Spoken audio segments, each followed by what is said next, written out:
വചനമൊഴി ദനഹാക്കാലം 5-ാം ഞായർ.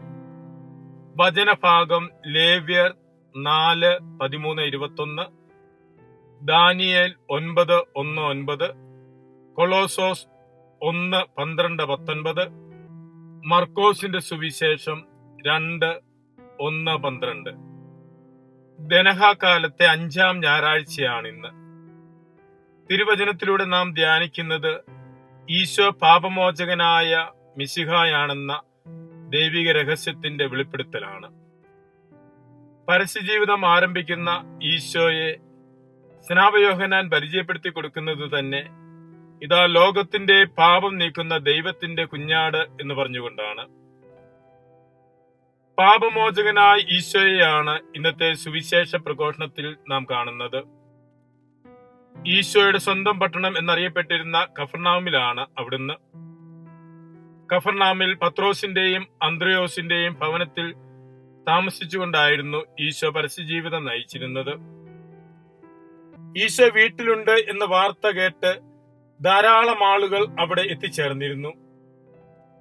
അവിടുന്ന് അവരോട് വചനം പ്രസംഗിച്ചിരുന്നു. വചനം കേൾക്കാൻ തിങ്ങിക്കൂടിയിരുന്ന ജനത്തിന്റെ നടുവിൽ വെച്ച് ഈശോ ചെയ്ത ഒരത്ഭുതമാണ് കട്ടിലിൽ എടുത്തുകൊണ്ടുവന്ന തളർവാദ രോഗിയെ സൗഖ്യമുള്ളവനാക്കുന്നത്.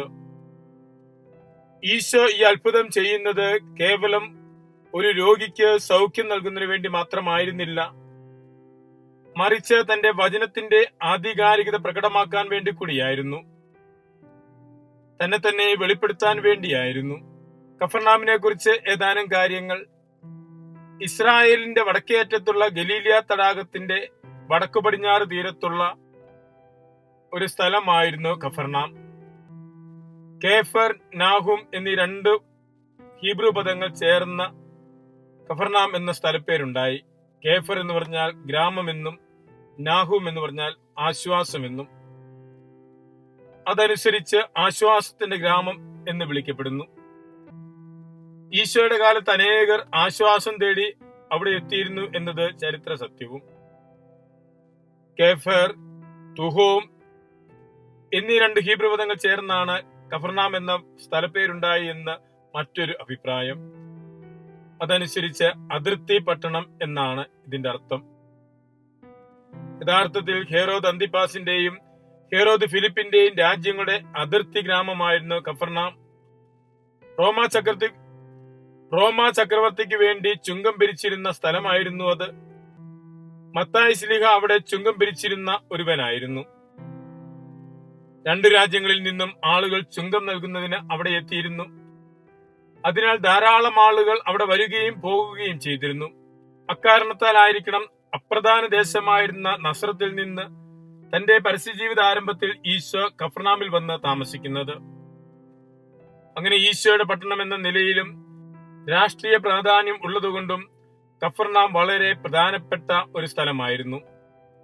ഈശോ അവിടെ വചനം പഠിപ്പിക്കുകയും ധാരാളം അത്ഭുതങ്ങൾ പ്രവർത്തിക്കുകയും ചെയ്യുന്നുണ്ട്.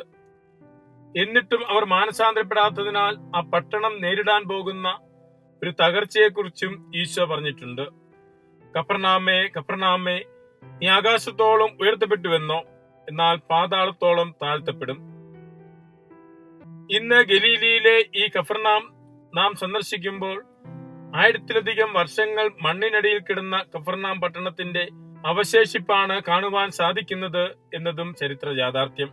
AD 749 ജനുവരി 18-നുണ്ടായ ഒരു ഭൂമികുലുക്കത്തിൽ കഫർനാം പട്ടണം തകർക്കപ്പെട്ടിരുന്നു.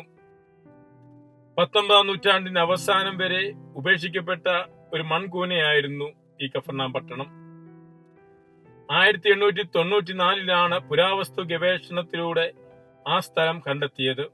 അതാണ് ഇപ്പോൾ കാണുന്ന കഫർനാം. കഫർനാമിൽ ഈശോയുടെ ഭവനത്തിലേക്ക് 4 പേർ കൂടി എടുത്തുകൊണ്ടുവന്ന തളർവാദ രോഗിയോട്, മകനെ, നിന്റെ പാപങ്ങൾ മോചിക്കപ്പെട്ടിരിക്കുന്നു എന്ന് ഈശോ പറയുന്നു. പാപങ്ങൾ മോചിക്കുന്നു എന്ന് ഈശോ പറഞ്ഞതിനെ കുറിച്ച് മോശയുടെ നിയമത്തിലും അതിന്റെ വ്യാഖ്യാനത്തിലും പാണ്ഡിത്യം നേടിയിട്ടുള്ള നിയമജ്ഞർ ഈശോ ദൈവദൂഷണം പറയുന്നു എന്ന് ചിന്തിക്കുന്നു. കാരണം പാപം മോചിക്കാൻ അധികാരമുള്ളത് ദൈവത്തിനാണ്. ദൈവദൂഷണം ഇസ്രായേൽക്കാരുടെ ഇടയിലെ വലിയ കുറ്റകൃത്യമായി കരുതിയിരുന്നു. അവരുടെ ഹൃദയവികാരം അറിഞ്ഞ ഈശോ തളർവാദ രോഗിയോട് പറഞ്ഞു, എഴുന്നേറ്റ് കിടക്കയും എടുത്ത് നടക്കുക. പാപമോചനാധികാരം തനിക്കുണ്ടെന്ന് വ്യക്തമാക്കുന്നതിനാണ് ഈശോ ഈ അത്ഭുതം ചെയ്തത്. അവരുടെ ഹൃദയവികാരം ഈശോ അറിഞ്ഞു എന്ന് പറയുന്നതിലൂടെ ഈശോയുടെ ദൈവത്വമാണ് സുവിശേഷകൻ വ്യക്തമാക്കുന്നത്. കാരണം ദൈവത്തിന് മാത്രമാണ് മനുഷ്യന്റെ ഉള്ളിലെ ചിന്തകൾ അറിയാൻ സാധിക്കുന്നത്. തളർവാദരുടെ പാപം മോചിക്കുന്നതിലൂടെയും നീമഞ്ഞയുടെ ഉള്ളിലെ ചിന്തകൾ അറിയുകയും തളർവാദ രോഗിയുടെ പാപാവസ്ഥ മനസ്സിലാക്കുകയും ചെയ്യുന്നതിലൂടെയും ഉള്ളറിയുന്നവനും പാപമോചകന് അധികാരമുള്ളവനുമായ ദൈവമാണ് ഈശോ എന്ന് സുവിശേഷകൻ വ്യക്തമാക്കുന്നു. ലേവ്യരുടെ പുസ്തകത്തിൽ നിന്നുമുള്ള ഒന്നാമത്തെ പ്രഘോഷണത്തിൽ പാപപരിഹാര ബലികൾ അർപ്പിക്കുന്നതിനെ കുറിച്ചുള്ള വിവരണമാണ്. ബലിയർപ്പണത്തിലൂടെ ജനം പാപമോചനം തേടിയിരുന്നു. ബലി സ്വീകരിച്ച് പാപമോചനം നൽകിയിരുന്നത് ദൈവമായിരുന്നു. പാപമോചനം ദൈവികമായ പ്രവൃത്തിയായിരുന്നു. രണ്ടാമത്തെ ദൈവവചന പ്രഘോഷണം ദാനിയേലിന്റെ പുസ്തകത്തിൽ നിന്നുമാണ്.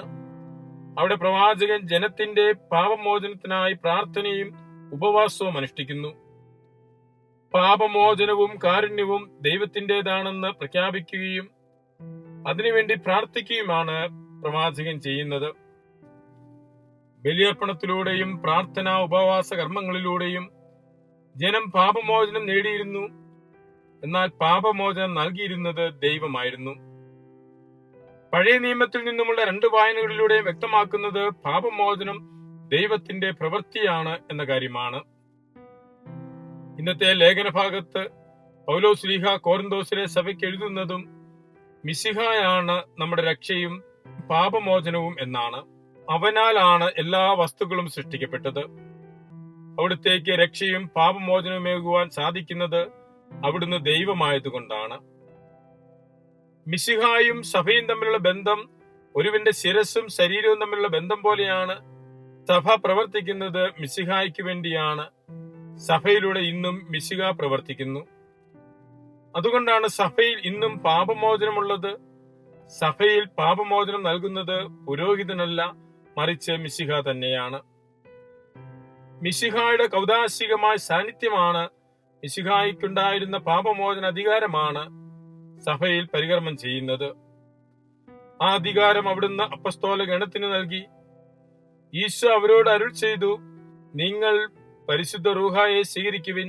നിങ്ങൾ ആരുടെ പാപങ്ങൾ ക്ഷമിക്കുന്നുവോ അവ അവരോട് ക്ഷമിക്കപ്പെട്ടിരിക്കും. നിങ്ങൾ ആരുടെ പാപങ്ങൾ ബന്ധിക്കുന്നുവോ അവ ബന്ധിക്കപ്പെട്ടുമിരിക്കും. ഈ പാപമോചന അധികാരം കൈവെപ്പ് വഴി ശുശ്രൂഷ പൗരോഹിത്യത്തിലൂടെ സഭയിൽ നൽകപ്പെടുന്നു.